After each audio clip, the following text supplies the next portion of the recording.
ختم نبوت کے نام سے جو عقیدہ و نظریہ اخذ کیا جا چکا ہوا ہے، جس کا مطلب یہ لوگ یہ لیتے ہیں کہ محمد کے بعد نہ تو کوئی رسول ہے اور نہ ہی کوئی نبی، محمد آخری رسول تھا، محمد آخری نبی تھا۔ اس بارے میں ڈاکٹر محمد اقبال، جنہیں علامہ اقبال کے نام سے جانا اور پہچانا جاتا ہے، ان کے کیا عقائد و نظریات تھے، ان کا نظریہ کیا تھا، آج یہ راز آپ پر کھول کر واضح کرتے ہیں۔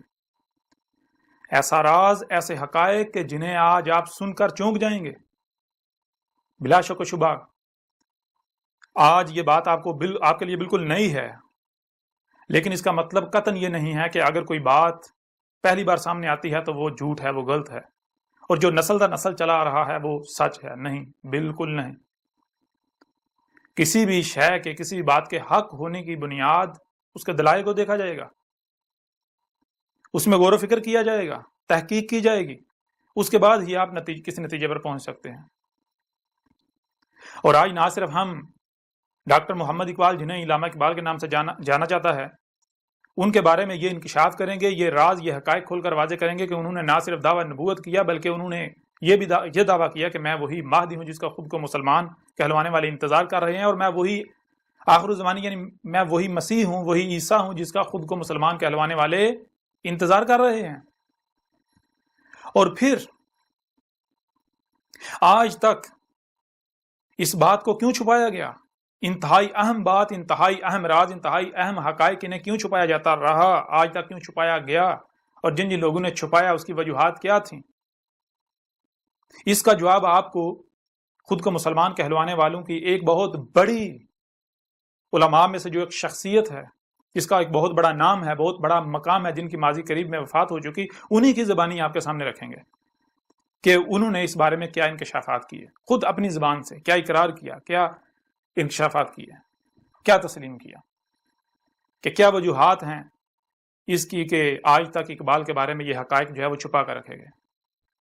اور پوری دنیا کے ملاؤں کو میرا کھلا چیلنج ہے کہ وہ میری اس بات کو غلط ثابت کر کے دکھائیں، اور جان لیں غلط ثابت کرنا یہ نہیں ہوتا کہ آپ منہ سے صرف ہوا خارج کرتے رہیں، گالیاں دیں، بکواسات کریں۔ نہیں، دلائل سے میری بات کو رد کریں۔ حق جو ہوتا ہے، جو اہل حق ہوتے ہیں، وہ گالیاں نہیں دیتے، وہ الزامات نہیں لگاتے، وہ بہتانات نہیں باندھتے، وہ تہمتیں نہیں لگاتے، وہ منہ سے جاگ نہیں نکالتے، وہ کتوں کی طرح بھونکتے نہیں ہیں۔ آج سے 14 صدیہ قبل محمد نے بھی کہا تھا کہ مومن وہ ہے جو علم و حکمہ سے بات کرے۔ محمد نے کہا تھا کہ جب منافق سے بات کی جاتی ہے تو وہ دلائل سے بات کرنے کی بجائے گالیاں دیتا ہے، جھگڑا کرتا ہے، پھدکتا ہے، الزامات لگاتا ہے۔ کیوں؟ کیونکہ اس کے پاس دلائل نہیں ہوتے، باطل ہوتا ہے نا۔ تو آج جو راز، جو حقائق اقبال کے بارے میں آپ کے سامنے کھول کر واضح کیے جا رہے ہیں، یہ دنیا کے تمام ملاؤں کو چیلنج ہے، بالخصوص ان لوگوں کو، ان ملاؤں کو چیلنج ہے کہ جو ایک طرف اقبال کو ہیرو بنا کر پیش کرتے ہیں، دوسری طرف اس چیز کو چھپا دیتے ہیں، کہ وہ آ کر اس سوال کا جواب دیں کہ کیا انہیں اس بات کا علم نہیں تھا، اور اگر علم تھا تو انہوں نے پھر کیوں چھپایا؟ ایک طرف وہ اقبال کو ہیرو بنا کر پیش کرتے ہیں، اور دوسری طرف وہ کیا کرتے ہیں؟ دوسری طرف جو اتنے عظیم حقائق ہیں، اتنے بڑے حقائق ہیں، ان کو چھپا دیا گیا۔ کیوں؟ اس کی وجہ کا یہ نہیں ہے کہ ان لوگوں کی خواہشات جو ہیں ان کا کلا کما ہوتا تھا، ان لوگوں کا اپنا دجل چاک ہوتا تھا۔ بہرحال آتے ہیں اس واقعے کی طرف جس واقعے میں خود کو مسلمان کہلوانے والے جو ہیں، ان کے جو علماء ہیں، ان میں سے ایک بہت بڑی شخصیت جن کی ماضی قریب میں وفات ہو چکی ہے، انہوں نے اپنی زبان سے اس بارے میں کیا کہا۔ آج سے کچھ سال قبل میری ملاقات ایک ایسی شخصیت سے ہوئی جو خود کو مسلمان کہلوانے والوں کے علماء میں ایک بہت بڑا نام اور بہت بڑا مقام رکھتی ہے، جن کی ماضی قریب میں وفات ہو چکی۔ ان کا نام آگے چل کر واضح کیا جائے گا۔ جب میری ان سے ملاقات ہوئی تو میں نے ان سے سوال کیا، میں نے کہا کہ میں آپ سے ایک سوال کرنا چاہتا ہوں، اور میں اپنا سوال لے کر خصوصی طور پر آپ کے پاس اس لیے آیا ہوں کیونکہ مجھے امید ہے، نہ صرف امید ہے بلکہ مجھے یقین ہے کہ آپ ہی ہیں جو میرے سوال کا ٹھیک سے جواب دے سکتے ہیں، بہتر جواب دے سکتے ہیں۔ مجھے آپ کے علاوہ اپنے سوال کے جواب کی کسی سے امید نہیں ہے اس دور میں۔ تو ان کا ٹھیک ہے، آپ سوال کریں۔ تو میں نے ان سے سوال کیا کہ کیا آپ اقبال کو پسند کرتے ہیں؟ تو وہ آگے سے مسکرا پڑے، کہتے ہیں کہ آپ مجھے نہیں جانتے، میرے آپ نے بیانات نہیں سنے۔ تو میں نے کہا نہیں، ایسی بات نہیں ہے، میں اصل میں آپ کی زبان سے سننا چاہتا ہوں۔ اس وقت آپ کے سامنے موجود ہوں تو میں چاہتا ہوں کہ آپ میرے سامنے اس چیز کا جو ہے وہ اقرار کریں، اظہار کریں، مجھے جواب دیں۔ تو کہتے ہیں یہی آپ کا سوال تھا۔ میں نے کہا یہ سوال تو نہیں تھا نا، اگر یہ سوال ہو تو پھر اس کا مطلب میں تو بے وقوف ہوا۔ اس کا جواب تو آپ کی ویڈیوز سے مل سکتا ہے، آپ کے جو بیانات ہیں ان میں آپ نے جا جو ہے اقبال کو کوٹ کیا ہوا ہے، آپ کے اقبال کے بارے میں اپنے جو ہے وہ نظریات کا اظہار بھی کرتے رہتے ہیں۔ تو بہرحال انہوں نے کہا کہ آپ کا اصل سوال ہے اس کی طرف آئیں۔ تو میں نے کہا نہیں، یہ جو میں آپ سے سوال کر رہا ہوں اس کا اس کے ساتھ بہت گہرا تعلق ہے۔ جب تک آپ میرے اس سوال کا جواب نہیں دیں گے، اور یہ صرف میرا ایک سوال یہ نہیں ہے، جو اصل سوال ہے، جو سوال کا مرکز و محور ہے، وہاں تک جانے کے لیے یہ چھوٹے موٹے کچھ 2-4 سوالات ہیں، ان کے جوابات آپ کو دینے پڑیں گے۔ جب آپ ان سوالات کے جوابات دیں گے تو وہ سوال جو ہے میرے لیے آسان ہو جائے گا آپ سے کرنا، اور آپ کے لیے جواب دینا بھی بالکل آسان ہو جائے گا۔ تو انہوں نے کہا اس میں سوال کرنے والی کوئی بات نہیں، بلا شک و شبہ میں اقبال کو نہ صرف بہت پسند کرتا ہوں بلکہ میں اقبال کا بہت بڑا مداح ہوں، اور اقبال کو تو میں اپنے لیے ایک اپنا روحانی استاد مانتا ہوں۔ اقبال نے تو میری زندگی میں ایک انقلاب برپا کر دیا، اس طرح کی انہوں نے کافی باتیں کی، اقبال کی جو ہے وہ تعریفیں کی۔ میں نے کہا ٹھیک ہے، مجھے یہی امید سی آپ سے کہ آپ یہی جواب دیں گے۔ میں نے کہا آگے بڑھتے ہیں، اسی طرح کا ایک اور سوال ہے، اس کا بھی آپ جو ہے وہ جواب دے دیں تاکہ ہم اب جو اصل سوال کا مرکز و محور ہے اس کی طرف جائیں۔ کہتے ہیں ٹھیک ہے آپ کریں سوال۔ تو میں نے سوال کیا کیا اقبال جو ہے اس کو خودی کا علم تھا، خودی کیا ہے؟ تو انہوں نے پھر اسی طرح کا جواب دیا، مسکرا دیا ہلکا سا، اور مجھے کہا کہ اگر آپ اقبال کے بارے میں جانتے ہیں تو ایسا تو ممکن ہی نہیں آپ یہ نہ جانتے ہوں کہ اقبال جو ہے اسے خودی کا علم نہیں تھا۔ میں نے کہا نہیں، اصل میں نے یہ سوال آپ سے اس لیے کیا ہے کیونکہ جو اصل سوال ہے، جو کہ محور ہے، مرکز ہے، وہ آسان ہو جائے گا، نہ صرف میرے لیے بلکہ آپ کے لیے بھی۔ میرے لیے سمجھنا آسان ہو جائے گا، آپ کے لیے سمجھانا آسان ہو جائے گا، کوئی کسی قسم کی جو ہے وہ پریشانی، کنفیوژن، کوئی الجھن نہیں رہے گی۔ تو انہوں نے پھر بہرحال اسی طرح انہوں نے جواب دیا، انہوں نے کہا کہ اقبال جو ہے نہ صرف جو ہے وہ انہیں خودی کا علم تھا بلکہ وہ اقبال پر خود ہی جو ہے وہ ظاہر ہو چکی ہوئی تھی، بیدار ہو چکی ہوئی تھی۔ تو انہوں نے کہا کہ جس نے بھی اقبال کا نام سنا ہے ایسا ممکن ہی نہیں کہ وہ اس بارے میں نہ جانتا ہو کہ اقبال کو نہ صرف خودی کا علم تھا بلکہ اقبال پر اس کی خود ہی بیدار ہو چکی ہوئی تھی۔ اور پھر انہوں نے کہا کہ اقبال سے پہلے تو برصغیر پاک و ہند میں خودی کا جو تصور ہے یہ تو بالکل ناپید ہو چکا ہوا تھا۔ یہ اقبال تھا جس نے کئی صدیوں بعد آ کر برصغیر کے اندر یہ جو خودی ہے اسے بیدار کیا ہے، خودی کا تصور جو ہے یہ لوگوں کو دیا ہے، ان پر واضح کیا۔ جو صدیوں سے جو تصور جو ہے وہ ناپید ہو چکا ہوا تھا، یہ اقبال تھا جس نے صدیوں بعد برصغیر میں اس تصور کو عام کیا۔ اقبال کی وجہ سے لوگوں کو خودی سے شناسائی ہوئی۔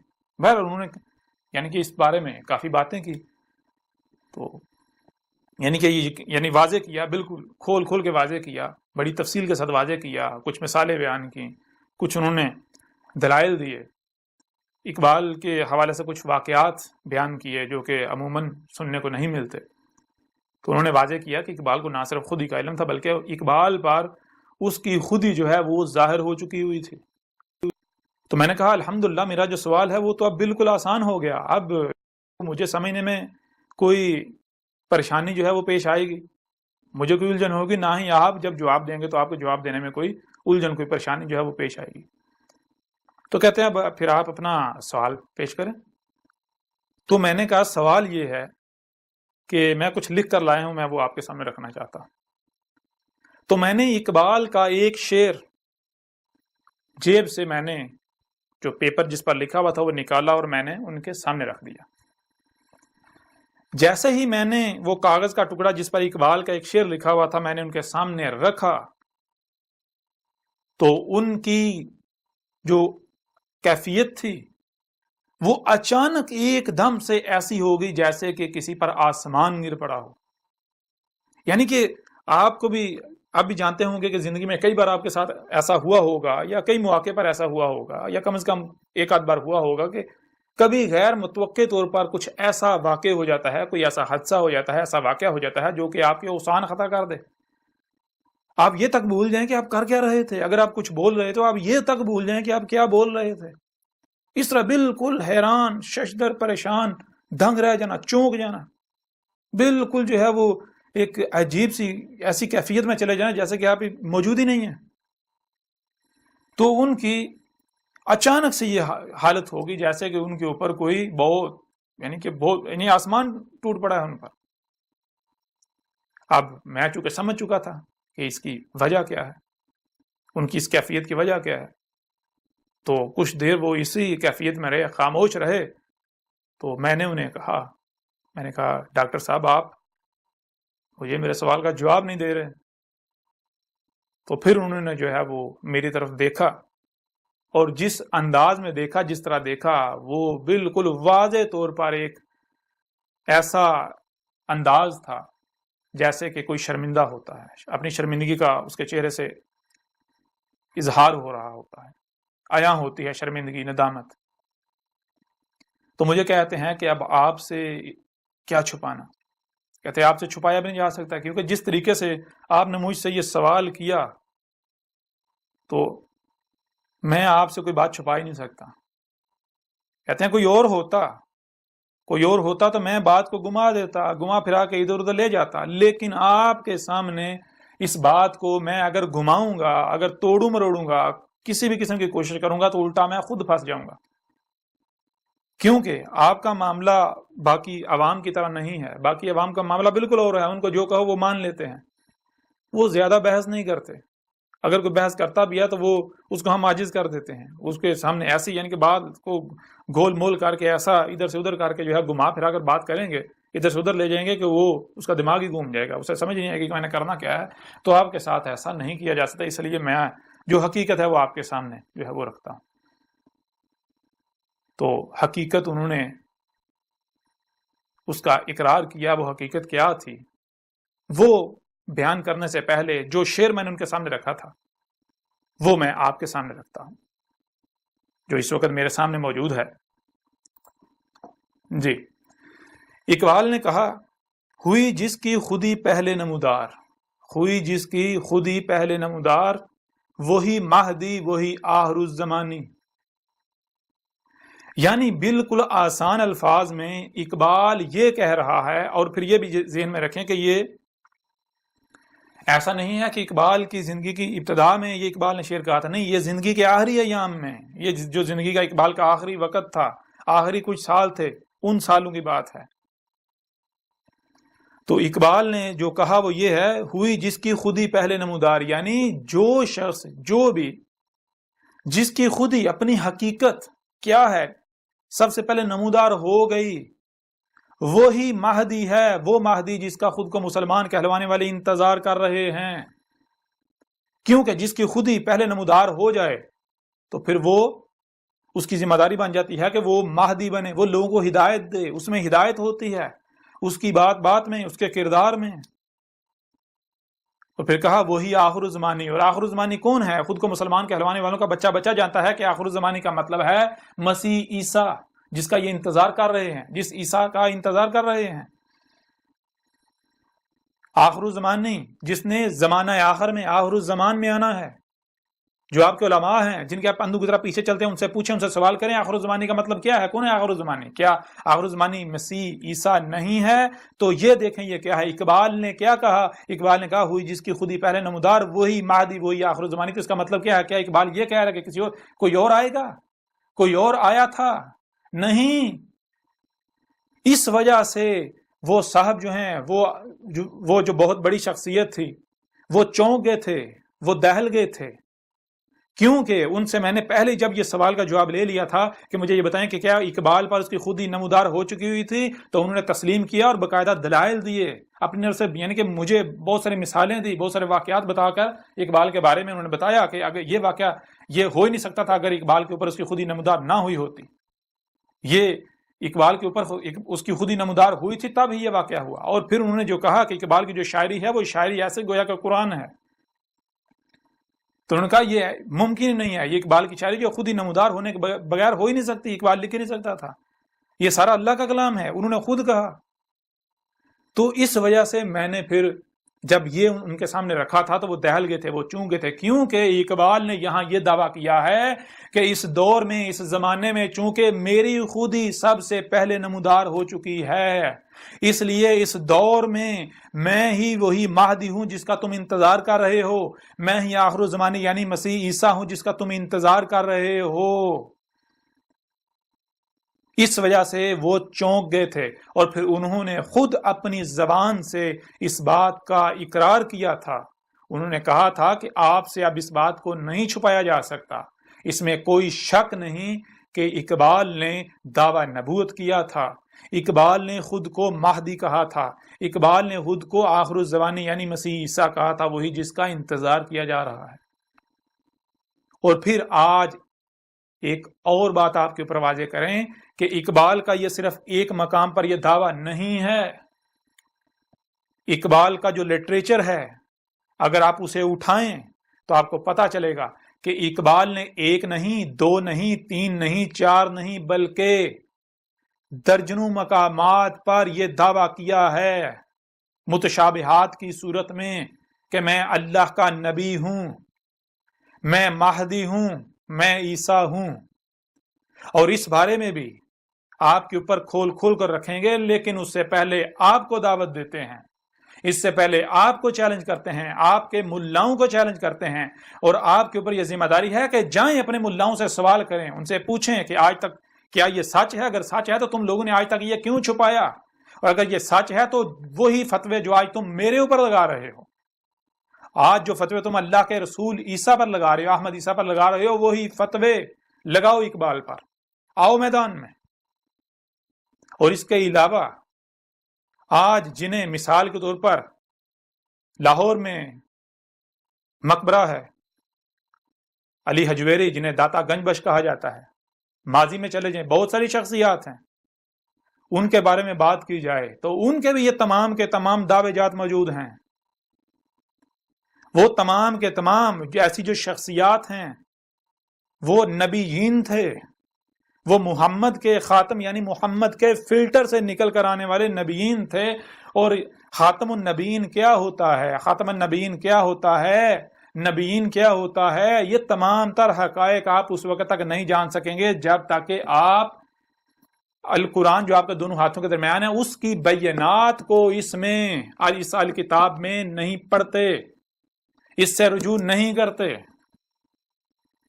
اگر کوئی کہتا ہے کہ نہیں اس کتاب کے قریب نہیں جانا، تو جان لیں ہر بات کو، ایک ایک بات کو جو آج کیا جا رہا ہے اس کی تاریخ قرآن میں موجود ہے، ہم آپ کو اسی قرآن میں دکھائیں گے جو آپ کے دونوں ہاتھوں کے درمیان ہے۔ بہرحال آپ آتے ہیں واپس اسی واقعے کی طرف کہ اس کے بعد کیا ہوا، انہوں نے پھر اس کے بعد کیا کہا۔ تو میں نے ان سے سوال کیا، میں نے کہا کہ پھر آپ جو ہیں، جب آپ کو اتنے بڑے راز کا علم ہے، اتنے بڑے حقائق کا علم ہے، تو آپ ان کا انکشاف کیوں نہیں کرتے، آپ لوگوں کو کیوں نہیں بتاتے؟ تو آگے سے انتہائی پشیمانی، ندامت اور شرمندگی کسی کیفیت میں انہوں نے مجھے کہا، جواب دیا، کہتے ہیں کہ میں آپ سے امید کرتا ہوں، آپ کافی سمجھدار ہیں کہ آپ باہر کسی سے بات نہیں کریں گے کہ میں نے ایسی باتیں کی ہیں۔ میں نے کہا آپ وہ بالکل بے فکر ہو جائیں، آپ جو حق ہے میرے سامنے وہ بیان کریں، مجھے حق سننا ہے۔ تو انہوں نے کہا کہ دیکھیں میں ان حقائق کو بیان نہیں کر سکتا، میں ان حقائق کو عوام کے سامنے بیان نہیں کر سکتا۔ اس کی وجوہات یہ ہیں کہ سب سے پہلی بات کہ اگر میں ان حقائق کو سامنے لاتا ہوں تو سب سے پہلی چیز یہ ہوگی کہ میں ذلیل و رسوا ہو جاؤں گا۔ انہوں نے کہا کہ یہ جو قادیانی ہیں، جو مرزا غلام قادیانی لعنت اللہ علیہ ہے، میں اس کا بہت بڑا ناقد ہوں، میں اس کے مخالفین جو ہیں ان میں سر فہرست آتا ہوں، قادیانی کا میں بہت بڑا مخالف ہوں، بہت بڑا ناقد ہوں، ان کے ناقدین میں سے ایک بہت بڑا ناقد ہوں۔ اب اگر میں ہی یہ بات کروں گا، یہ انکشاف کروں گا، تو جو قادیانی ہیں ان کے ہاں تو ایک بہت بڑا ہتھیار آ جائے گا، لوگوں کو جو ہے وہ اپنی جماعت میں، اپنے گروہ میں وہ کہیں گے دیکھیں یہ انہوں نے کہا، یہ اتنی بڑی شخصیت مسلمانوں کی، ہمارے دشمن نے اس چیز کا اقرار کیا، اور پھر اقبال اگر یہ ثابت ہو جائے کہ اقبال جو ہے وہ یہ عقیدہ ختم وہ جو اس سے مراد جو لیا جاتا ہے اس کا منکر تھا، اور باقاعدہ اقبال نے دعویٰ نبوت کیا، اقبال نے باقاعدہ مہدی مسیح ہونے کا دعویٰ کیا، تو پھر قادیانیوں کے لیے تو جو ہے وہ عوام کو گمراہ کرنا آسان ہو جائے گا، ہماری ساری عوام ان کی طرف دوڑ پڑے گی، کیونکہ ہم جو ہے وہ وفات مسیح پر قادیانیوں کا مقابلہ نہیں کر سکتے، انہوں نے خود تسلیم کیا۔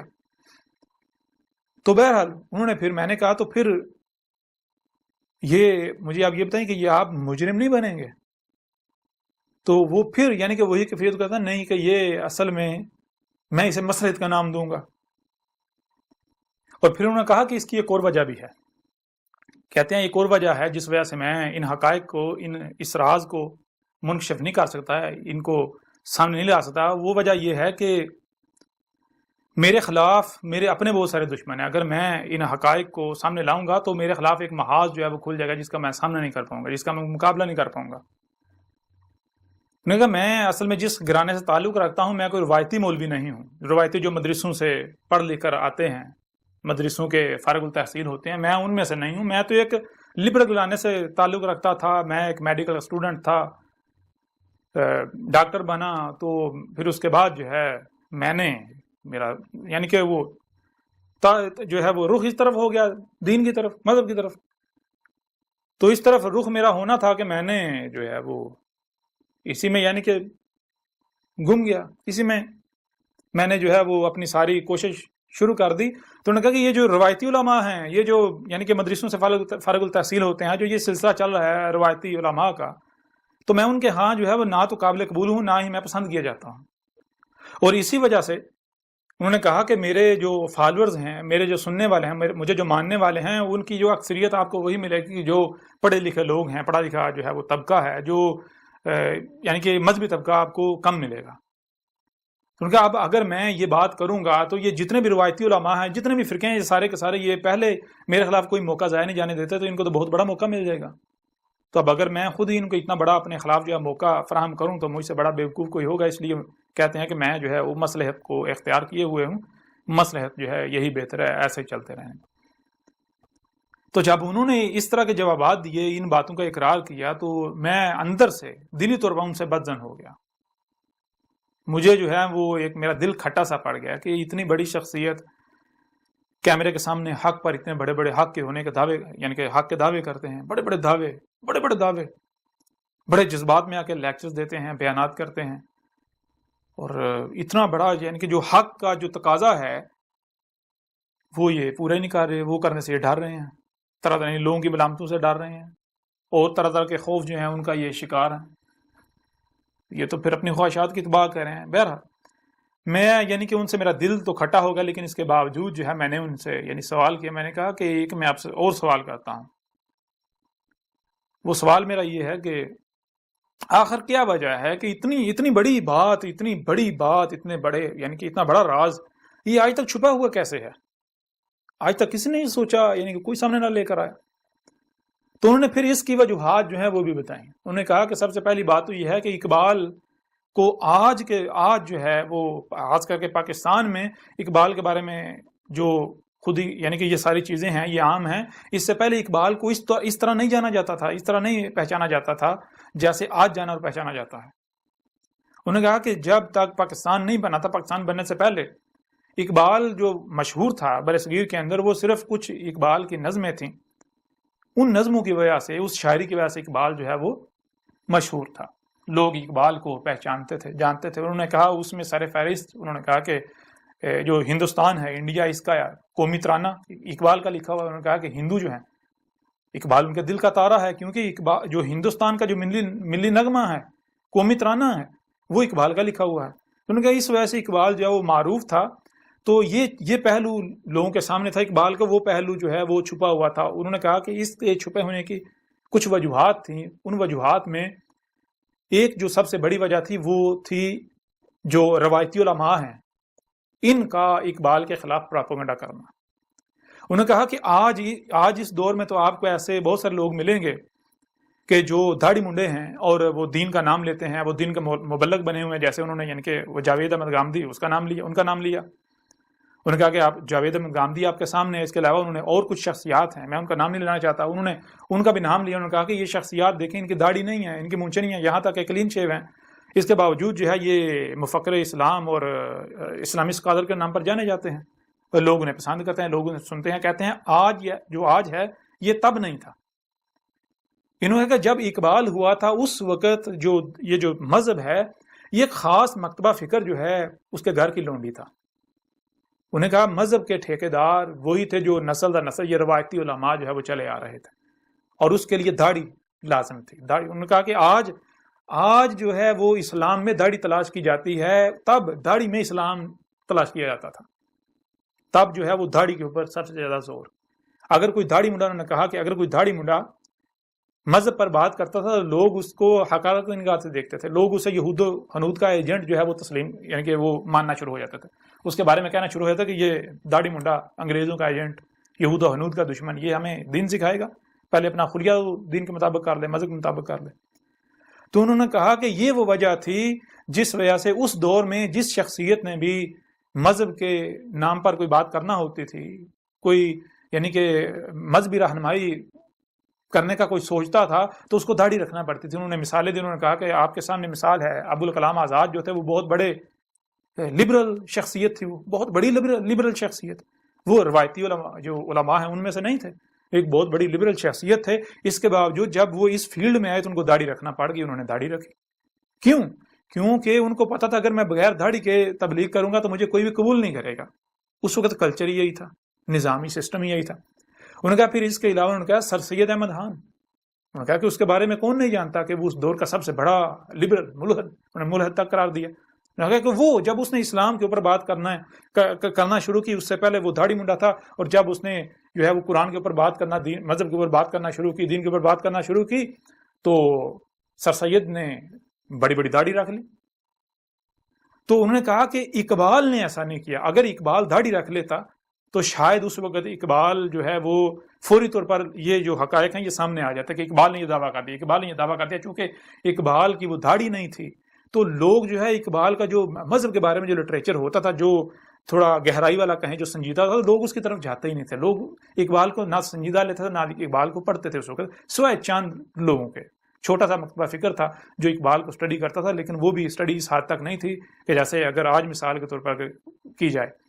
تو انہوں نے کہا کہ یہ وہ وجہ تھی کہ اقبال جو ہے اس وقت جو اس نے جب مذہب پر بات کرنا شروع کی، تو فلسفے کی بات کرنا شروع کی، تو جو اس وقت کے روایتی علماء تھے وہ اقبال کے خلاف ہو گئے، وہ اقبال کی داڑھی بھی نہیں تھی، جس وجہ سے اقبال جو ہے وہ لوگوں کی توجہ کا مرکز بنا ہی نہیں۔ اقبال کو اگر اس وقت جانا پہچانا گیا، اقبال معروف ہوا، تو وہ کچھ اور وجوہات تھیں، کچھ اقبال کی نظمیں تھیں، کچھ ترانے تھے، ان وجوہات کی بنا پر اقبال جو ہے وہ معروف ہو گیا۔ لیکن انہوں نے کہا کہ جب پاکستان بنا، پاکستان بننے کے بعد حالات مختلف ہو گئے۔ انہوں نے کہا کہ پاکستان بننے سے پہلے تک اقبال، یہ جو حقائق تھے اقبال کے بارے میں، اقبال نے دعویٰ نبوت کیا تھا، دعویٰ مہدی و مسیحیت کا جو دعویٰ کیا تھا، یہ پہلے تو اس وجہ سے چھپا رہا، لوگوں کی نظر میں نہیں آیا، اور جب پاکستان بنا تو پاکستان بننے کے بعد چونکہ اقبال ایک ہیرو کے طور پر جانا جاتا تھا، اقبال کو پاکستان کا جو یہ لٹریچر ہے اس میں داخل کر دیا جائے گا، اسکولوں کا لٹریچر جو ہے اس میں اقبال کو ڈال دیا گیا۔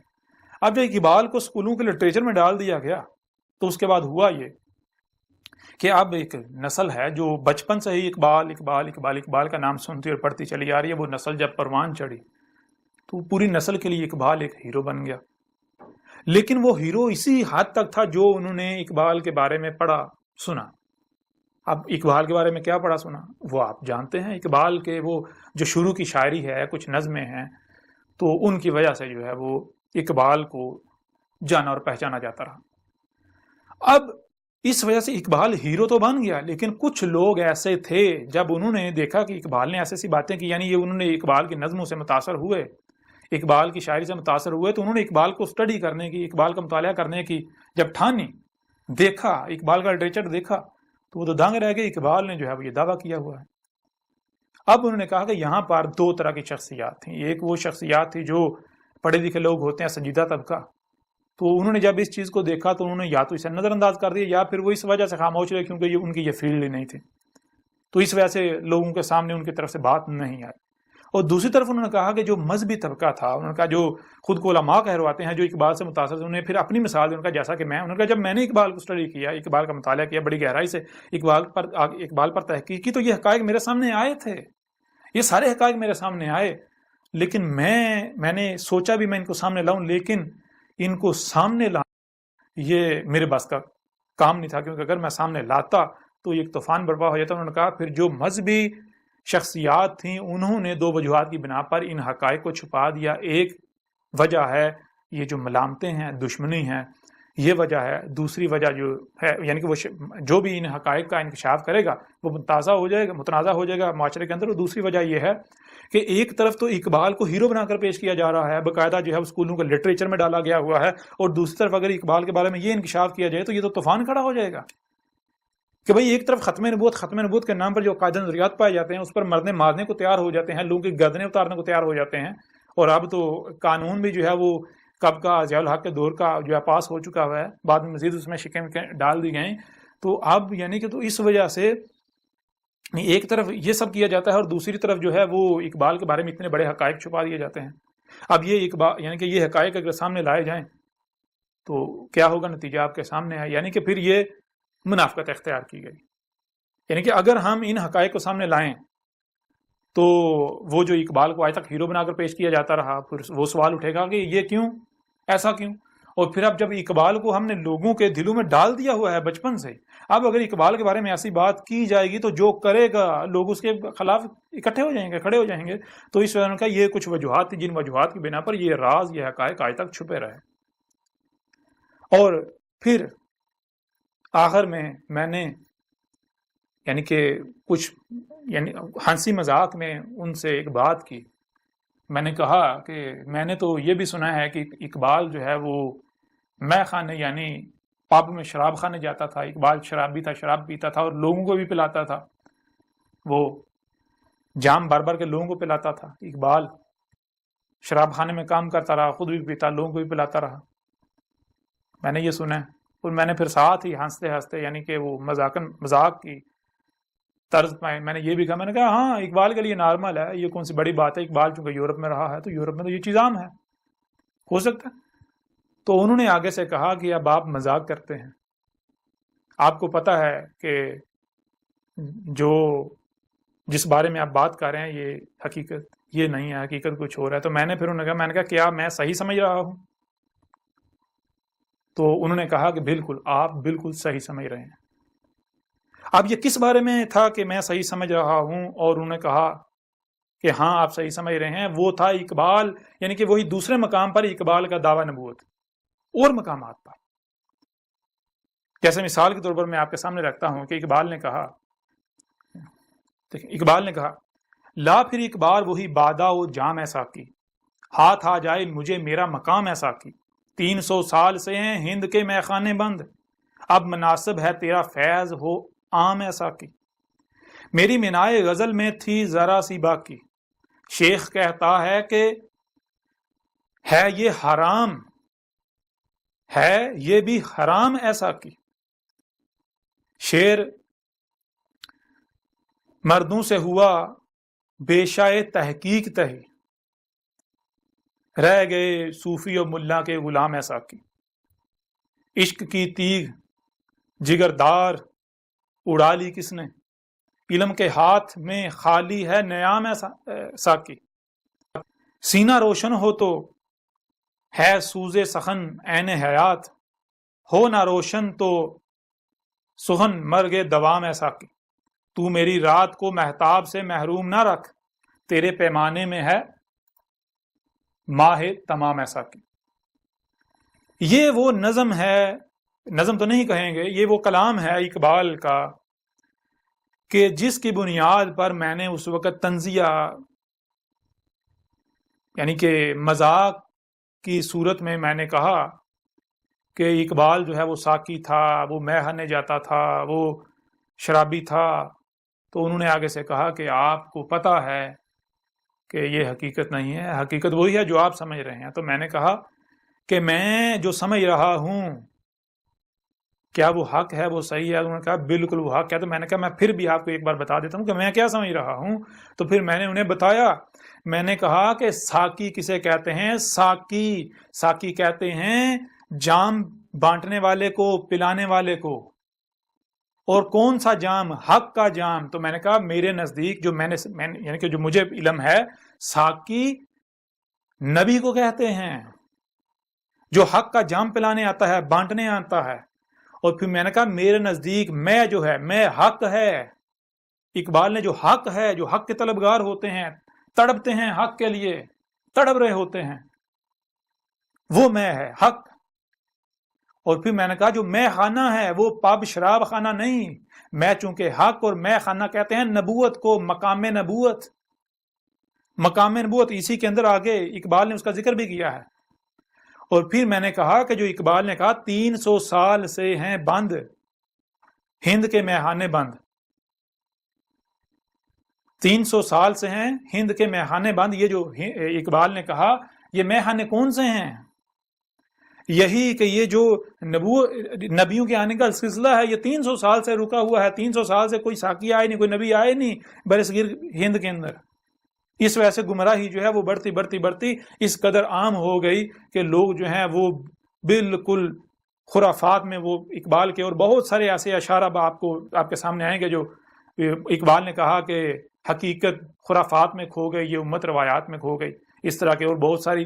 اور پھر اسی متعلق جو ہے اور بھی کچھ اقبال کے شعر ہیں، ان کے اوپر بھی بات کریں گے اور کچھ آئندہ اگلی نشست میں بات کریں گے۔ لیکن جب میں نے ان کے سامنے یہ بات رکھی، وہ جو شخصیت تھی، بہت بڑی شخصیت، آج بھی بہت بڑا نام ہے ان کی وفات کے بعد بھی، تو تب انہوں نے یہ اقرار کیا، انہوں نے کہا کہ آپ نے بالکل ٹھیک سمجھا ہے۔ تو میں نے پھر وہی بات دہرائی، میں نے کہا ڈاکٹر صاحب تو پھر آپ یہ حقائق سامنے کیوں نہیں لاتے؟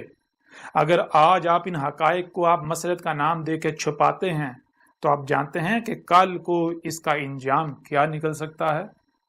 آپ جانتے ہیں کہ کل کو اگر اللہ کا بھیجا ہوا واقعتاً آ جاتا ہے اسی دور میں تو پھر آپ بھی مجرم ثابت ہوں گے، کیونکہ آپ تو ایک باقاعدہ ایک فرقہ کھڑا کر کے جا رہے ہیں جو کہ جب اللہ کا رسول آئے گا، اللہ کا رسول وہ جو عیسیٰ ہے وہ جب آئے گا، جس نے آنا ہے، جس کا انتظار کیا جا رہا ہے، تو آپ کے تمام فالوور جو ہیں وہ اس کے ساتھ دشمنی کریں گے۔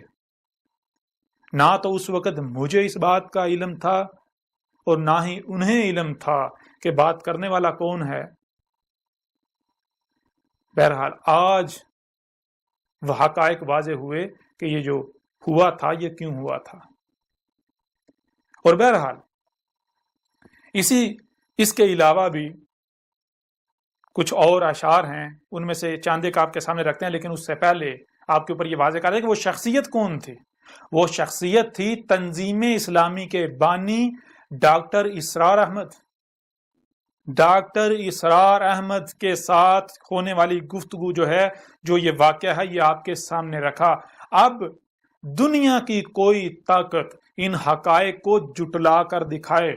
اب آپ کی ذمہ داری ہے کہ اگر آپ کو اپنے ملاؤں پر اتنا ناز ہے، فخر ہے کہ آپ کے ملا حق ہیں جن کے پیچھے آپ آنکھیں بند کر کے چل رہے ہیں، تو ان کے سامنے یہ سوال لے کر جائیں، ان سے پوچھیں کیا اقبال نے یہ دعویٰ نہیں کیا تھا؟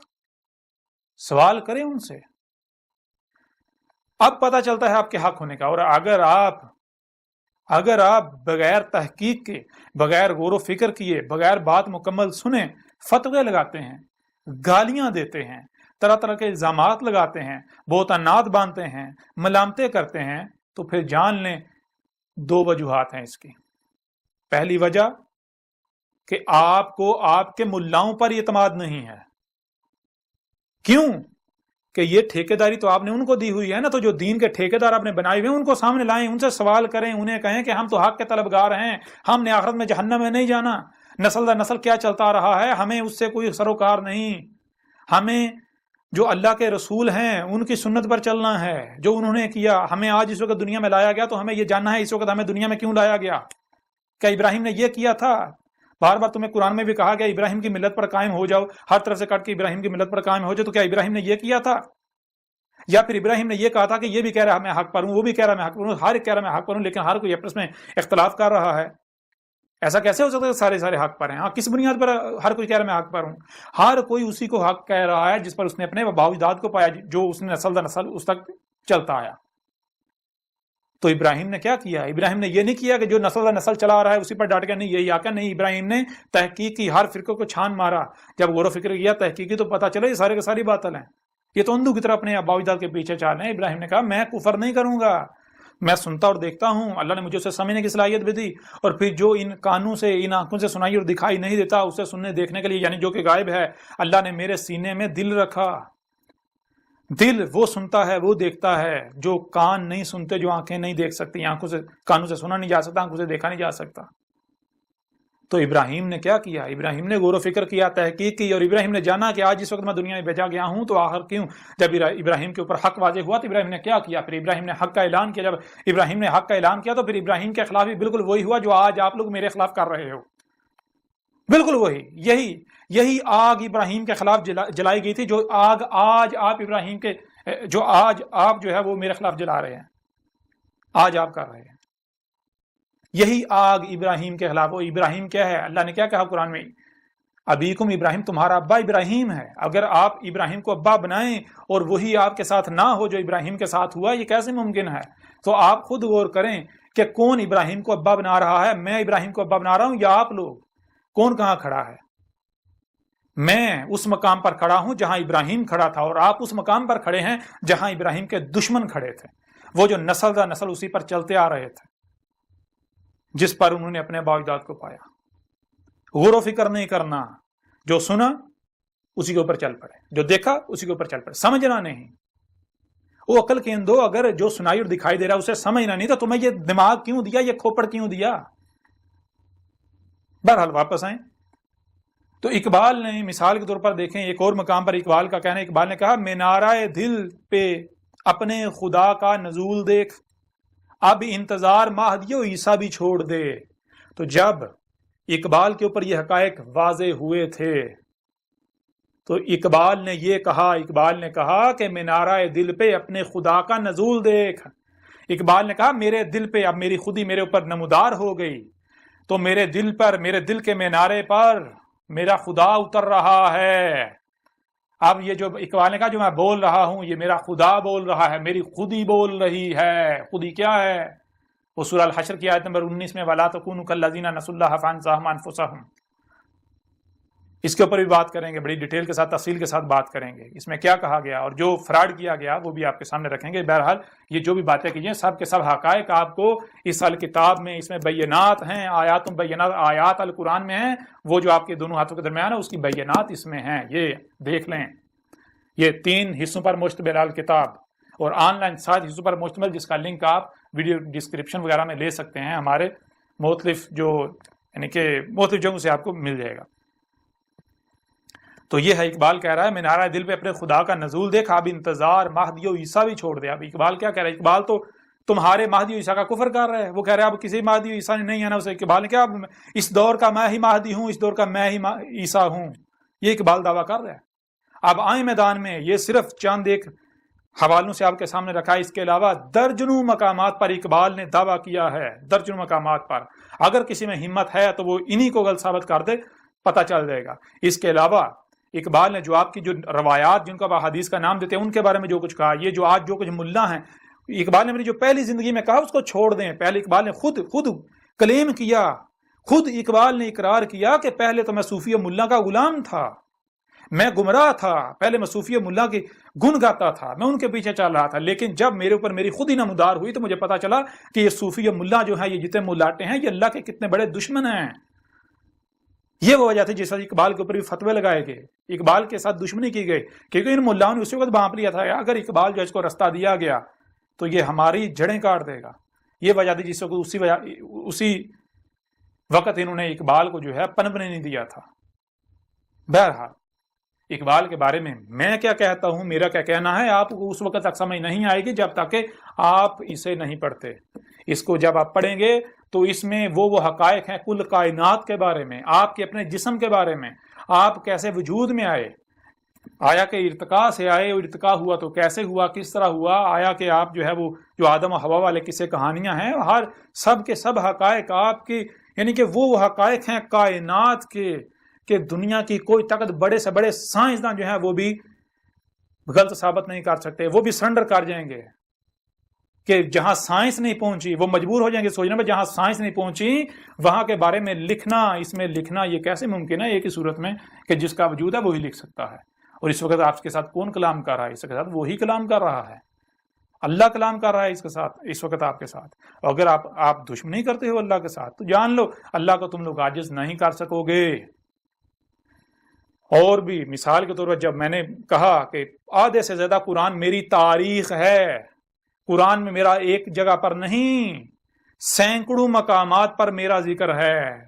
آپ لوگ تو یہ کہہ رہے ہو نا، یعنی کہ ایک پر بھی نہیں، ایک چھوڑو سینکڑوں مقامات پر اس کو پڑھو، اس کو ختم نبوت ہو، جو ختم نبوت کے نام پر آپ نے جو کچھ گڑ رکھا ہے اس کے حقائق کیا ہیں، وہ دجل اس میں چاک کر دیا گیا، ایک پہلو سے نہیں درجنوں پہلوں سے، اور دنیا کی کوئی طاقت رد نہیں کر سکتی۔ اور جن روایات کا تم لوگ سہارا لے رہے ہو، جن روایات کا سہارا لے کر تم لوگوں نے یہ اکادن روایات اخذ کیے ہوئے ہیں، گڑے ہوئے ہیں، ان کو بھی اس کے اندر وہ روایات بھی موجود ہیں، ان کی حقیقت بھی چاک کی گئی ہے، بالکل واضح کیا گیا ہے کہ ان روایات کی بنیاد پر جو تم لوگوں نے دجل جو ہے وہ پھیلایا ہوا تھا اس کی وہ بھی چاک کر کے رکھ دیا گیا۔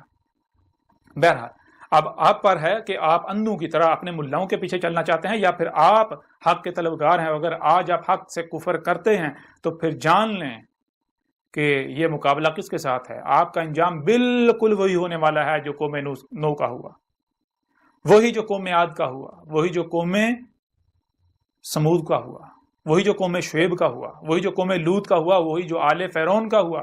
اگر کوئی میرے ساتھ دشمنی کرتا ہے، اگر کوئی میرے ساتھ دشمنی کرتا ہے اور جو میری دعوت کو دل سے تسلیم کر رہے ہیں ان کے ساتھ دشمنی کرتا ہے تو وہ جان لے وہ نہیں بچے گا، نہ دنیا میں بچے گا نہ آخرت میں بچے گا۔ آخرت میں جب اس کے سامنے اس کا حساب لینے والا آئے گا تو پھر اس کی آنکھیں پھٹی کی پھٹی رہ جائیں گی، اس کے سامنے کون آتا ہے سب سمجھ آ جائے گی۔ میرے خلاف پراپگنڈا کرنے والوں، میرے خلاف محاذ کھولنے والوں، ہوش کے ناہن لو، میں کوئی بکواس نہیں کر رہا، میں کوئی ہوا میں باتیں نہیں کر رہا، میں کوئی ہوا میں باتیں نہیں کر رہا، میں دلائل کے ساتھ ایک ایک بات کر رہا ہوں۔ اگر ہمت ہے، اگر حق پر ہو تو دلائل کے ساتھ بات کرو۔ اگر تم کہتے ہو کہ ہم اللہ کو مانتے ہیں، اللہ کی مانتے ہیں، تو پھر اسی قرآن میں اللہ نے کیا کہا؟ اللہ کہہ رہا ہے کہ جہاں سے بھی کوئی آواز بلند ہوتی ہے، حق ہو باطل ہو جو بھی ہو، جہاں سے بھی کوئی آواز بلند ہو اس کو سنو۔ جو کچھ بھی تمہیں سنائی دے رہا ہے، جو بھی آواز اپنا وجود رکھتی ہے اسے سنو۔ تمہیں کان کیوں دیے؟ اسی لیے دیے ہیں تاکہ تم سن سکو، سنو۔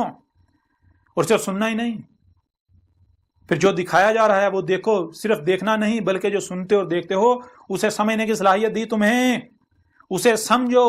تو جو ان صلاحیتوں کا استعمال نہیں کرتے، جو صرف سنتے ہیں اور وہی کرتے ہیں جو سنا، جو دیکھتے ہیں وہی کرتے ہیں جو دیکھا، وہ کیا ہے؟ جو عقل کا استعمال نہیں کرتے، جو غور و فکر نہیں کرتے، جو سنا اور دیکھا اس کی تحقیق نہیں کرتے، اندھوں کی طرح اپنے باوجود کے پیچھے چلتے ہیں۔ تو ان کے بارے میں اس پورے قرآن میں جگہ جگہ کیا کہا؟ ایک مقام پر کہا کہ وہ اندھے ہیں، دوسرے مقام پر کہا کہ وہ پالتو جانور ہیں، وہ جانور جن کے گلوں میں پٹے ڈالے ہوئے ہیں، جن کے پٹے دوسروں کے ہاتھ میں ہیں، جس کے ہاتھ میں پٹا ہے اسی کے پیچھے جاتے ہیں، ادھر ادھر اپنی گردن نہیں کر سکتے، اپنا رخ ادھر ادھر نہیں کر سکتے۔ اگر ادھر ادھر رخ کریں گے تو جس کے ہاتھ میں رسی ہے ان کی، وہ پٹے گا ان کو۔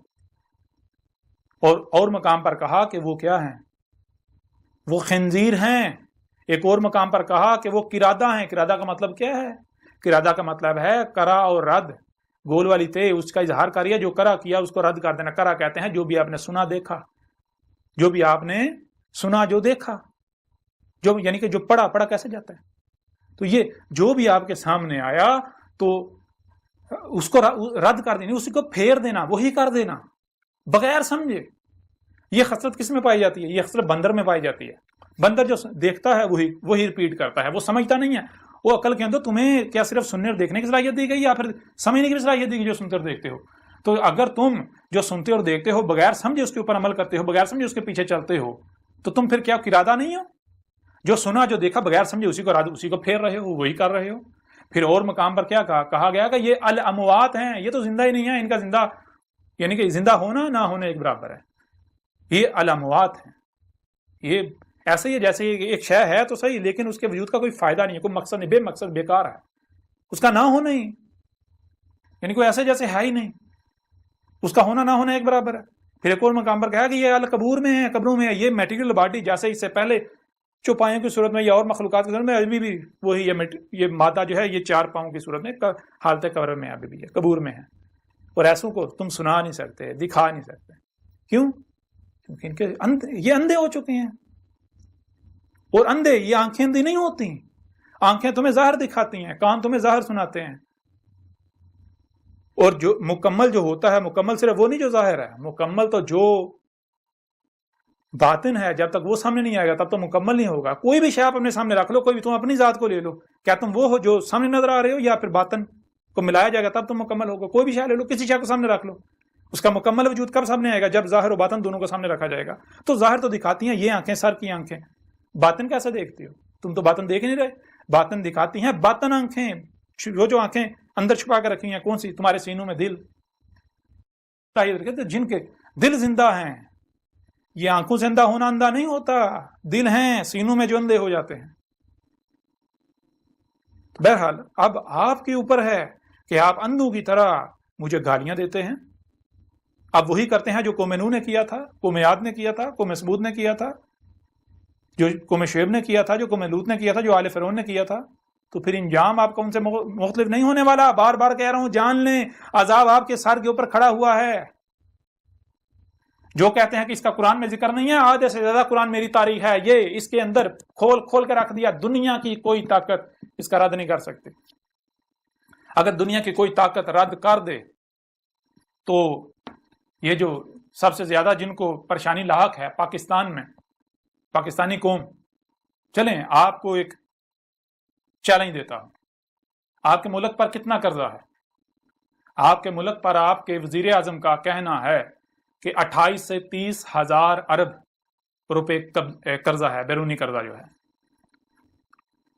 تو آپ ایسا کریں، اگر میرا رد کر دیں، حکومت پاکستان کو بھی چیلنج ہے، تمام کے تمام ملاؤں کو چیلنج ہے، ہر فرقے کے ملا کو چیلنج ہے، ہر وہ شخص جس کو آپ نے اپنا رہنما بنایا ہوا ہے، کوئی آپ کا پیر ہے، کوئی صوفی ہے، کوئی ملا ہے، کوئی شیخ ہے، کوئی مفتی ہے، کوئی حضرت ہے، کوئی، سب اکٹھے ہو جائیں، سارے کے سارے فرقے اکٹھے ہو جائیں، اگر میرا رد کر دیں، یہ 3 جلدیں ہیں، تمام حقائق اس میں ہیں، اگر کوئی رد کر دے، اگر کوئی یہ ثابت کر دے کہ میں اللہ کا رسول احمد عیسیٰ نہیں ہوں، وہی احمد عیسیٰ جس کا انتظار کیا جا رہا تھا، تو جو آپ کے ملک پر قرضہ ہے اس سے 100 گنا زیادہ انعام دوں گا.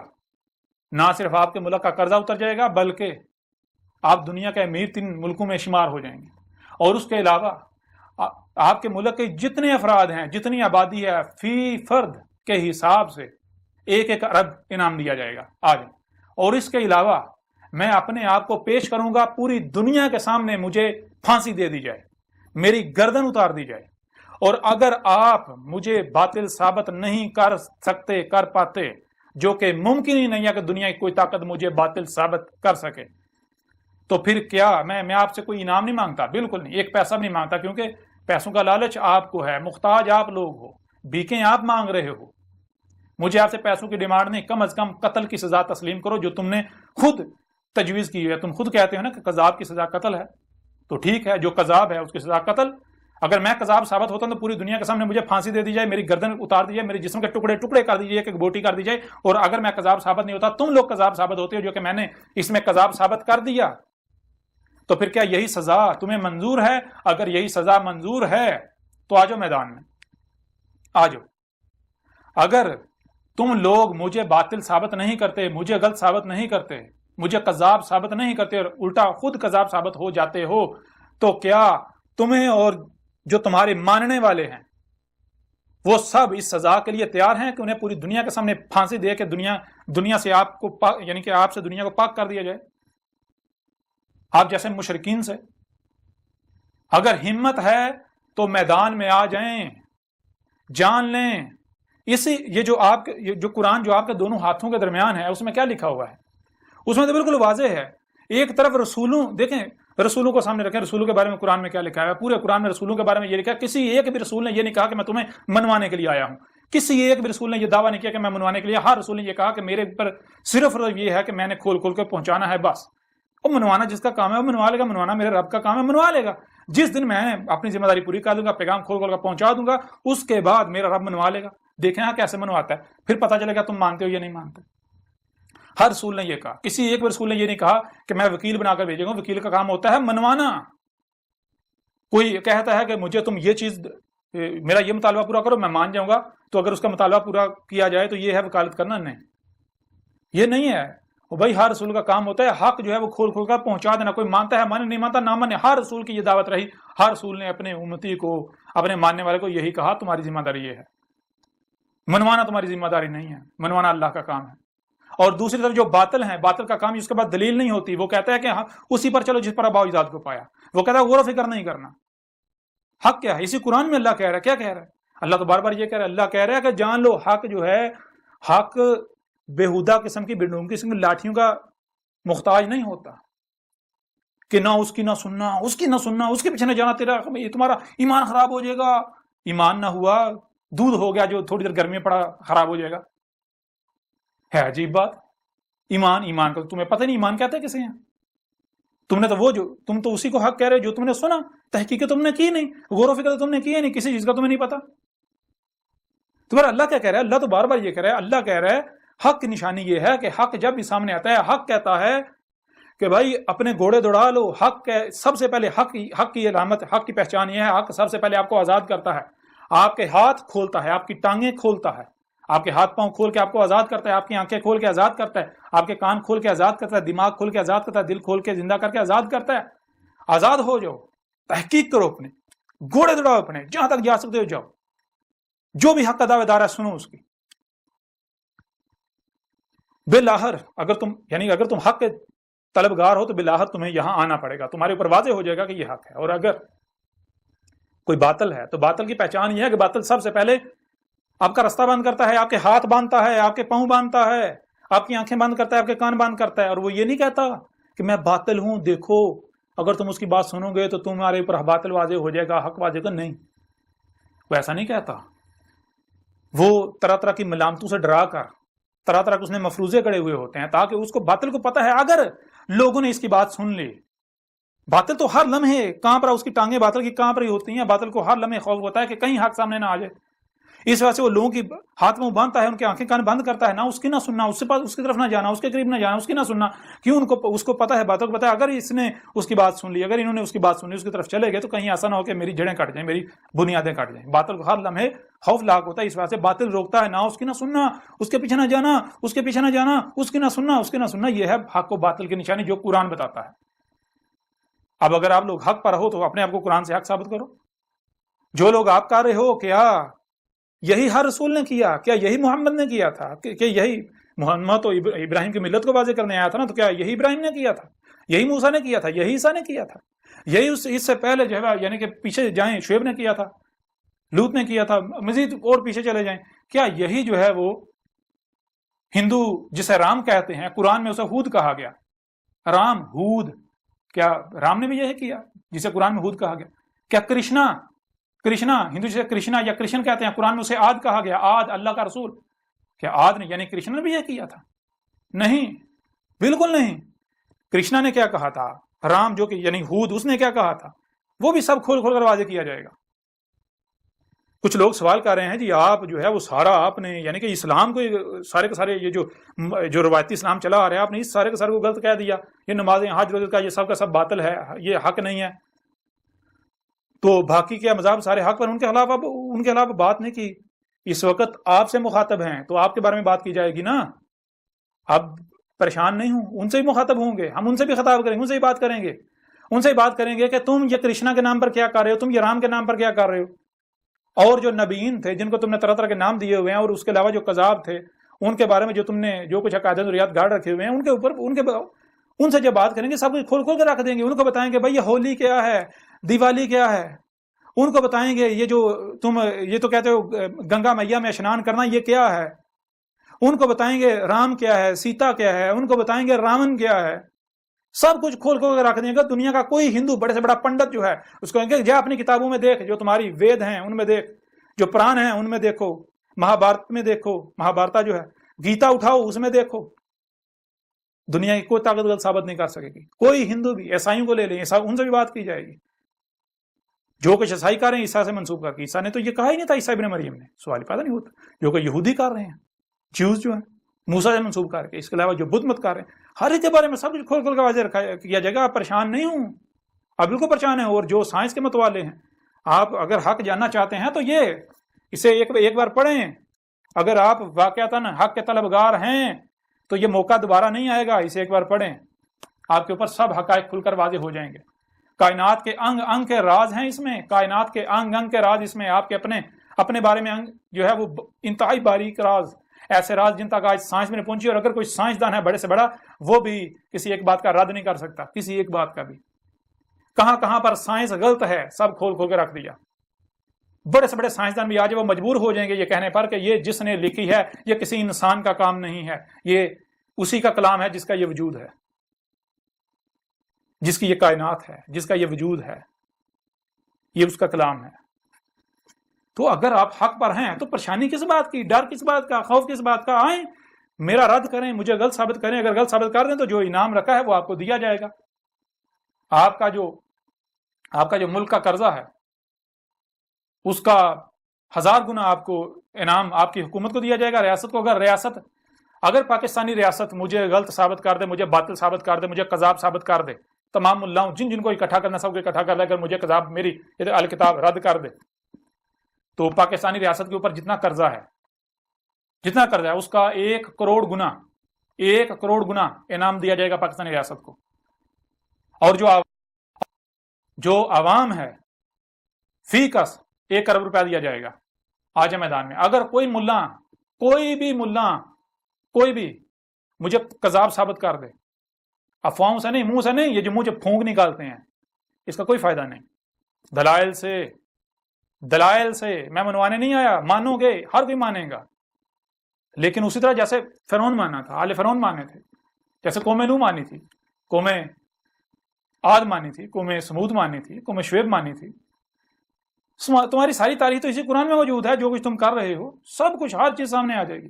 تو اگر کوئی بھی ملا کسی فرقے کا مجھے کذاب ثابت کر دے، اس کتاب کا رد کر دے، مجھے کذاب ثابت کر دے، وہ ثابت کر دے کہ میں اللہ کا رسول احمد عیسیٰ نہیں ہوں جس کا انتظار کیا جا رہا تھا، جس کا قرآن میں کہا گیا، جس کی بشارت محمد نے دی تھی، تو پھر جو انعام حکومت پاکستان، ریاست پاکستان کو دیا جائے گا وہی انعام اس ملا کو اور جو اس کے فالورز ہیں ان کو فیکا سے 1 ارب دیا جائے گا. تو اگر کسی میں ہمت ہے تو وہ میدان میں آئے. گالیاں اگر آپ دیتے ہیں تو جان لیں نہ تو آپ میرا کچھ بگاڑ سکتے ہیں، نہ ہی آپ کا کچھ فائدہ ہونے والا ہے. ہر لحاظ سے آپ کا اپنا نقصان ہے. جو میرے ساتھ دشمنی کرے گا وہ نہیں بچے گا. یہ کوئی دھمکی نہیں دی جا رہی، یہ حقیقت ہے. یہ کھول کھول کر متنبہ کیا جا رہا ہے. عقل کے اندھو، اگر تم لوگ حق پر ہو اپنے ملاؤں کو سامنے لاؤ، انہیں کہو بھائی اسے باطل غلط ثابت کرو اسے غلط. آ جاؤ میدان میں. اگر نہیں تو پھر یہ چھوڑ دو، مارے جاؤ گے. یہ میں نہیں کہہ رہا، یہ تمہارا رب کہہ رہا ہے. یہ تمہارے ساتھ کوئی انسان کلام نہیں کر رہا، یہ تمہارا رب اللہ کلام کر رہا ہے، جسے ہندو ایشور کہتے ہیں. یہ فطرت ہوا، یہ جو وجود ہے میں اس کی زبان ہوں. جیسے تمہارے وجود میں یہ زبان ہوتی ہے، میں اللہ، یہ جو فطرت ہے، نیچر، یہ وجود، میں اس کی زبان ہوں. وہ عقل کے اندر میرے ساتھ دشمنی، اس کا مطلب کیا ہے؟ تم اس وجود کے ساتھ دشمنی جو ہر طرف وہی نظر آ رہا ہے، اس کے ساتھ دشمنی کر رہے ہو. اس کے ساتھ دشمنی کر کے کہاں جاؤ گے؟ کدھر بھاگو گے؟ تم جو منصوبہ بندیاں کرو گے وہ تمہاری منصوبہ بندیاں نہیں ہیں. اگر تم میرے خلاف کوئی منصوبہ بندیاں کرتے ہو تو اللہ کی قسم وہ میرے خلاف، وہ تمہاری منصوبہ بندیاں نہیں ہیں. تم میرے رب اللہ کی منصوبہ بندیاں کا شکار ہو، اور تم اللہ کی منصوبہ بندی کا شکار ہو چکے ہو. مارے جاؤ گے، نہیں بچو گے. جب انجام تمہارے سامنے آئے گا پھر فرعون کی طرح پچھتاؤ گے. اس وقت پچھتاوے کا کوئی فائدہ نہیں ہوگا. اگر حق پر ہو تو آؤ، اپنے آپ کو حق پر ثابت کرو. آج تک تمہارا پالا کذابوں سے پڑتا رہا، اس وجہ سے تمہارے جو ہیں وہ تم بہت پھولے نہیں سما رہے. آج یہ کذاب نہیں ہے، یہ کذاب نہیں ہے، یہ اللہ کا رسول ہے. یہ اللہ تم سے کلام کر رہا ہے اس بشر کے ذریعے. یہ اللہ کی زبان ہے. اگر تم حق پر ہو تو آؤ رد کرو، مجھے کذاب ثابت کرو. گالیاں دینے سے میرا کچھ نہیں بگڑے گا. میں نے کیا کرنا ہے؟ مجھے کوئی گالی دیتا ہے، میرے خلاف کچھ بھی کرتا ہے، میں نے صبر کرنا ہے. میری نسخی للہ، میرا جو نسخ ہے وہ اللہ کے لیے. نسخ کسے کہتے ہیں بھائی؟ نسخ کہتے ہیں کہ اگر آپ کوئی کام کسی کے لیے کر رہے ہیں تو پھر اگر کوئی آپ سے دشمنی کرتا ہے تو اس کی وجہ سے کر رہا ہے نا، اس کے کام کی وجہ سے، تو بدلہ تو اسے لینا چاہیے، غصہ تو اسے آنا چاہیے. تو میں تو اللہ کا کام کر رہا ہوں. اگر تم میرے ساتھ دشمنی کر رہے ہو، دشمنی تو اللہ کے ساتھ کر رہے ہو. مجھے تو میرے رب نے یہ کہا کہ تو کھول کھول کر پہنچا دے، بس تجھے غصہ نہیں کرنا، تجھے پریشان نہیں ہونا، تجھے ٹینشن نہیں لینی. یہ جو کرتے ہیں ان کو کرنے دے. میں کوئی اندھا نہیں ہوں، میں کوئی ان کا اللہ وہ جو آسمانوں پر چڑھ کے بیٹھا ہے وہ نہیں ہوں، وہ جن کے جو ہے وہ بے بنیاد عقائد و نظریات ہیں اللہ کے نام پر. اگر تمہارا وہ اللہ سچا ہے تو ٹھیک ہے، اسے بھی اتار لو، لے آؤ اسے، آج یہ کر لیں مقابلہ. اس کے بارے میں بھی جو تم نے اللہ گاڑ رکھا ہے، وہ جو یہودیوں کا اللہ ہے، مجھے کہتے ہو یہ یہودی ہے، مجھے کہتے ہو یہ ہندو ہے، مجھے کہتے ہو یہ عیسائی ہے.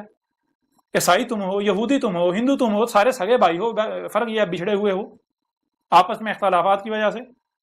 تمہارا بھی اللہ اوپر چڑھ کے بیٹھا ہوا ہے، یہودیوں کا بھی، عیسائیوں کا بھی. تو تم میرے میں فرق کیا ہے؟ آگے چل کے سب کچھ واضح کریں گے کہ جتنے بھی مذاہب ہیں، یہ جو آج کا جو اسلام ہے آج کا، یہود کو مسلمان کا، سارے مذاہب کے ماننے والے سگے بھائی ہیں، محض بچھڑے ہوئے ہیں. اختلافات ہیں ان میں. اختلافات صرف رنگ نسل کی بنیاد پر ہیں اور کوئی اختلافات نہیں ہے. عقائد نظریات سب ایک ہیں، سب سیم ہیں، کوئی فرق نہیں ہے. بہرحال اس سے زیادہ مجھے نہیں لگتا کہ اس نشست میں آپ سے بات کرنے کی ضرورت ہے. باقی اگلی نشستیں جو ہیں ان میں مزید ہر لحاظ سے آپ کے اوپر واضح کریں گے. میرے بارے میں قرآن میں جی کہاں لکھا ہے، اس کے لیے آپ کو بار بار کہا جا رہا ہے بھائی ایک نہیں، دو نہیں، تین نہیں، درجنوں مقامات، سینکڑوں مقامات پر میرا ذکر ہے. آدھے سے زیادہ قرآن میری تاریخ ہے، اس میں ساری ڈیٹیلز موجود ہیں، کھول کے رکھ دیا گیا. اگر آپ لوگ کہتے ہو کہ میں باطل ہوں تو میرا رد کرو. یہ کیا ہے؟ زبان سے مجھے گالیاں دیتے ہیں، میرے خلاف الزامات لگاتے ہیں، ملامتیں کرتے ہیں، تہمتیں لگاتے ہیں اور کہتے ہیں جی رد کر دیا. عجیب رد ہے. وہ کل کے اندر جو تم میرے خلاف باتیں کرتے تم الٹا خود پھنس جاتے ہو. یہ تو باطل کی نشانی ہے، یہ تو منافقوں کی نشانی ہے. مومن ایسا تھوڑی کرتا ہے. وہ مومن تو اللہ کا وجود ہے. اللہ کا اسم المومن تو اللہ کا وجود ہے. مومن کا تو ہر کام اللہ کا کام. اگر آپ کہتے ہو ہم مومن ہیں اور گالیاں دیتے ہو، بکواسات کرتے، اس کا مطلب ہے اللہ گالیاں دیتا ہے، اللہ بکواس کرتا ہے، اللہ اس طرح کی حرکتیں کرتا ہے. تو اپنے اعمال تو دیکھو.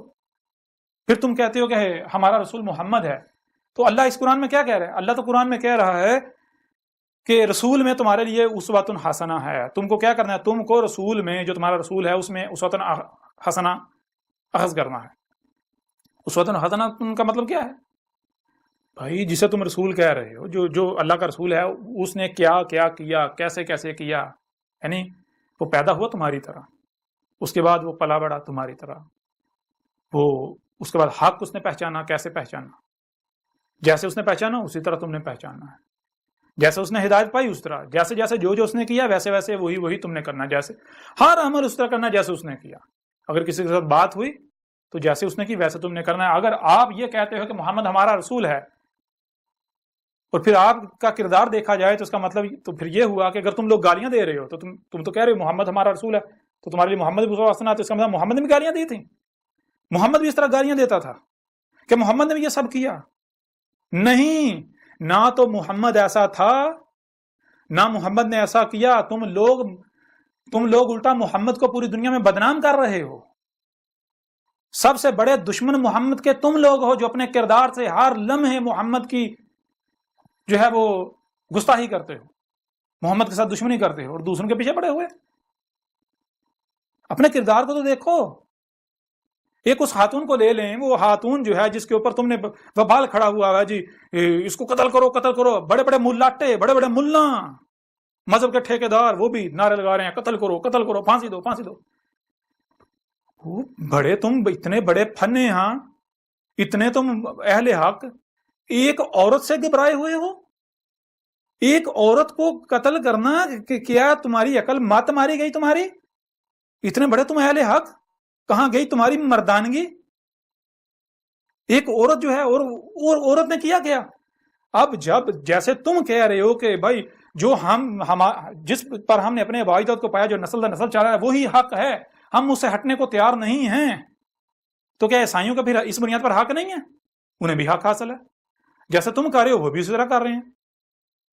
اب ذرا غور کرو، اگر کھیتوں میں کام کرتے ہوئے ایک عیسائی عورت اپنی بچی کو پانی پلا دیتی ہے مسلمان عورتوں کے کسی برتن میں گرمی کی وجہ سے، اور مسلمان عورتیں اسے گالیاں دیتی ہیں، برتن کو توڑ دیتی ہیں کہ تیری جرت کیسے ہوئی کہ تو عیسائی جو ہے اتنی پلید عیسائی، آپ کو پتا ہے پاکستان کے پنجاب کے اندر جو عیسائی ہیں ان کو چوڑے کہا جاتا ہے، عیسائی جو ہے اس کو برتنوں کے قریب کسی نے گزرنے دیا جاتا، عیسائی اگر کسی برتن کو ہاتھ لگا دے وہ برتن مسلمان استعمال نہیں کرتے، جائیں پنجاب کے اندر سے جا کے پوچھیں، جائیں پنجاب کے جتنا بھی جو ہے وہ دیہاتی ایریا وہاں سے جا کے سوال کریں، پوچھیں، عیسائیوں کو تو محلے کے اندر نہیں رہنے دیا جاتا، عیسائیوں کو تو گاؤں سے باہر جو ہے وہ رہنے کی بھی اجازت نہیں دی جاتی، عیسائیوں کو تو چوڑے کہا جاتا ہے، اور عیسائیوں کو اپنے برتنوں کے قریب سے گزرنے نہیں دیا جاتا، اگر عیسائی کسی برتن کو ہاتھ لگا دے تو وہ برتن پھینک دیا جاتا ہے، اس کو برتن کو 100 بار دھوتے ہیں، اس کے اوپر کلمے پڑھ کے اسے پاک کرتے ہیں۔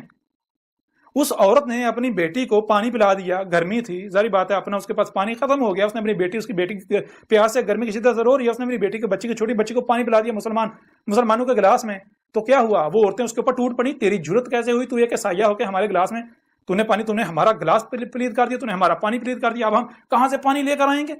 ہم تیرے لیے لے کر آئے تھے، اتنی گرمی میں ہم پانی لے کر آئے تھے، ہم تو یہاں فالسہ اکٹھا کرنے آئے تھے، ہم نے تو پانی لے کر سارا دن ہم نے اس پر گزارا کرنا، تو نے ہمارا پانی پلید کر دیا، تو نے ہمارا برتن پلید کر دیا، ہمارا ایک تو پانی ضائع کر دیا، پانی پلید کر دیا، دوسرا ہمارے برتن پلید کر دیے، تیسرا ہم گرمی سے یہاں مریں گے تیری وجہ سے، ہم اگر یہاں کام چھوڑ کر جاتے ہیں ہماری جو ہے وہ دہاڑی جو ہے وہ ضائع ہو جائے گی، تیری جز کیسے ہوئی؟ اس کو گالیاں دی، اس کو یہاں تک تھپڑ مارے، اور اس کے بعد اس عورت نے کیا کہا؟ اس عورت نے صرف یہ کہا کہ کیا تمہارے نبی نے یہی تعلیم تمہیں دی ہے؟ یعنی کہ تم جو کچھ کر رہی ہو پھر یہی تو تمہارے نبی نے کیا ہے نا، تو سچی تھی۔ وہ اگر یہ کردار اگر خود کو مسلمان کہلوانے والا یہ کردار ہے، ان کا یہ کردار ہے، تو پھر یہ کردار کس نے سکھایا ہے؟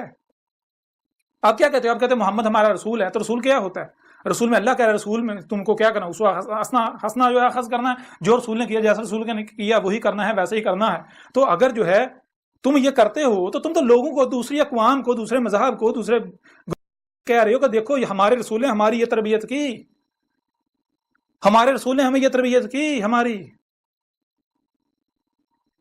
اب وہ یہ نہ کہتے تو یہ اب توہین رسالت ہو گئی، سب سے بڑے مجرم تم لوگ ہو، سب سے بڑے توہین تو تم کرتے ہو، سارے کے سارے ملا اکٹھے ہو جو تم لوگوں نے یہ جو توہین رسالت کی ہے نا، توہین رسالت کی سزا، گستاخ رسول کی سزا سر تن سے جدا، گستاخ رسول کی سزا صرف موت۔ جان لو آج تمہارے سامنے اللہ کا رسول بیٹھا ہوا ہے، تم نہ صرف ہر رسول کی جو ہے ہر زمانے میں تم لوگوں نے اور اسی طرح تمہارے آباء و اجداد نے تحقیر کی، تذلیل کی، گستاخیاں کی، مجرم بنے، بلکہ آج بھی تم یہی کر رہے ہو۔ آج تمہارے سامنے اللہ کا رسول بیٹھا ہوا ہے، آج تم نہیں مان رہے۔ کیا نوح کو مانا گیا تھا؟ اور نوح کی موجودگی میں بھی کوئی نہ نوح کو مانا، لیکن جب عذاب آیا سب مان گئے۔ ہود کی موجودگی میں کوئی نہیں مانا، جب عذاب آیا سب مان گئے۔ صالح کی موجودگی میں کوئی نہیں مانا، جب عذاب آیا سب مان گئے۔ یعنی جب تک زبان سے دعوت دی جاتی رہی کوئی نہیں مانا، نہیں ہم اپنے آباء و اجداد کے پیچھے چلیں گے، آباء و اجداد کے پیچھے چلیں گے، آباء و اجداد کے پیچھے چلیں گے، ہم اس سے نہیں ہٹیں گے، یہ اکیلا سچا۔ اور جب ڈنڈا چلا، ڈنڈا حرکت میں آیا، ہاتھ حرکت میں آیا، جب تک زبان کام کرتی ہے، زبان اپنا کام کرتی ہے، نہیں کوئی نہیں مانتا، بہت کم ہے جو تھوڑے ہیں جو مانتے ہیں، لیکن جب ڈنڈا حرکت میں آتا سارے مان جاتے ہیں۔ تو تم ڈنڈے سے سمجھنے والی قوم ہو، مانو گے، تم سارے مانو گے کہ مانے کو سب سے بڑے گستاخ رسول تم ہو۔ آج جو کچھ تم کر رہے ہو، تم نہ صرف محمد کے گستاخ ہو، تم ہر رسول کے گستاخ ہو۔ آج اللہ نے اپنا رسول بھیج دیا، تم اس کے گستاخ ہو، اور تمہاری سزا اللہ نے کیوں تجویز کرنی؟ تم نے خود تجویز کی ہوئی ہے، تم خود یہ سزا تجویز کر کے بیٹھے ہوئے ہو کہ گستاخ رسول کی سزا سرطان سے جدا، گستاخ رسول کی سزا موت ہے، صرف موت ہے، تو یہی سزا تمہیں دی جائے گی، پریشان کیوں ہوتے ہو؟ تم نے خود تجویز کی ہے، تو جو گستاخ رسول ہوگا اس کو یہ سزا دی جائے گی، ملے گی، کون دے گا؟ اللہ دے گا۔ دیکھنا پریشانی والی تو بات ہی کوئی نہیں۔ یہ جو تم کہہ رہے ہو کہ اللہ تیرے اوپر عذاب لائے، اللہ تجھے یہ کرے، اللہ تجھے غرق کرے، یہ کرے وہ کرے، کیوں کہہ رہے ہو؟ اگر میں یہ جو میں دعوت دے رہا ہوں، اگر میں یہ دعوت نہ دیتا تو کیا پھر بھی تم یہ کہتے؟ نہیں کہتے۔ کیوں کہہ رہے؟ تم کہہ رہے ہو یہ کذاب ہے، تم یہ گالیاں مجھے نہیں، کذاب کو دے رہے ہو، یہ الزامات، یہ سارا کچھ کذاب۔ تو ظاہر بات ہے پھر یہ ان گالیوں کا، ان فتووں کا، ان الزامات کا حقدار کون ہے؟ کذاب ہے نا۔ ظاہر ہے جو کذاب ہوگا وہ اس کا حقدار ہے، اسے یہ سب ملے گا، یہ جو کچھ کیا جا رہا ہے اسی کے کھاتے میں جائے گا۔ اگر تم لوگ خود میں کذاب ہوں تو ظاہر بات ہے میں حقدار ہوں، اگر میں کذاب نہیں ہوں تم لوگ خود کذاب ہو تو وہ جو کچھ مجھے کہہ رہے ہو وہ واپس ریورس تمہاری طرف جا رہا ہے۔ اور ابھی تمہیں سمجھ نہ آئے کیونکہ نہیں آئے گا نا، نہیں آئے گا۔ ساری تاریخ تو پہلے قرآن میں لکھی ہوئی ہے، اور ساری جو کچھ آج تم کر رہے ہو عقل کے اندر، تمہیں تو یہ حیران ہونا چاہیے اگر تم یہ کتاب پڑھو، جب تک تم کتاب پڑھتے ہو تمہیں پتہ چل جائے گا کہ جو کچھ تم نے کیا، جو کچھ تم کر رہے ہو، ابھی کر رہے ہو، یہ پہلے سے اس میں، یہ جو کتاب ہے کتاب اس میں لکھ دیا گیا پوری تفصیل کے ساتھ۔ آج جو تم کر رہے ہو میرے ساتھ اس میں سارا لکھا ہوا ہے، جب میں سامنے آؤں گا کیا ہوگا، یہ ہوگا ایسے ایسے ایسے، آگے جو ہونا ہے وہ بھی لکھا ہوا ہے، نہ ہوا تو پھر کہنا یہ کذاب ہے۔ آجو میدان میں۔ بہرحال مزید اب اگلی نشست میں بات کریں گے، اب تک کے لیے اتنا ہی کافی ہے۔ اگر آپ حق کے طلبگار ہیں تو ٹھنڈے دماغ سے سوچئے، اگر آپ میری بات سنیں گے، اگر اس دعوت کو سنیں گے سمجھیں گے تو میرا کوئی فائدہ نہیں ہے، میرا کوئی نقصان نہیں، میں نے آپ سے کوئی اجرت نہیں طلب کی، میں آپ سے کوئی چندے نہیں مانگ رہا۔ مانیں گے آپ کا اپنا فائدہ ہے، نہیں مانیں گے آپ کا اپنا نقصان ہے، مجھے کوئی فائدہ نہیں ہے، میرا نہ کوئی فائدہ ہے، میرا نہ کوئی نقصان ہے۔ اگر میرے ساتھ دشمنی کریں گے تو مجھے الٹا فائدہ ہے، میرے ساتھ جو دشمنی کرے گا میرے ساتھ تو مجھے الٹا فائدہ ہے، میرے درجات بلند ہوں گے، مجھے اور کیا چاہیے۔ میں تو اس میں بھی لکھا ہوا ہے اس میں کہ اگر میرے ساتھ دشمنی کی جاتی ہے، میں تو چاہتا ہوں میرے ساتھ دشمنی کی جائے، کیوں میرے ساتھ دشمنی کی جاتی ہے، جتنی دشمنی کی جائے گی میں اتنے درجات بلند ہوں گے، میں اتنا رفع ہوں گا، اوپر سے اوپر کرو، کھل کے کرو، عیاشی کرو، لیکن گالیاں دے سکتے ہو، الزامات لگا سکتے ہو، کتوں کی طرح بھونک سکتے ہو، اہل حق ثابت نہیں ہو سکتے، دلائل سے غلط ثابت نہیں کر سکتے، کوئی دنیا کی طاقت مجھے جو ہے وہ کذاب ثابت نہیں کر سکتی، میرا رد نہیں کر سکتی۔ اگر کسی میں ہمت ہے تو میدان کھلا ہے، سامنے آ جائیں۔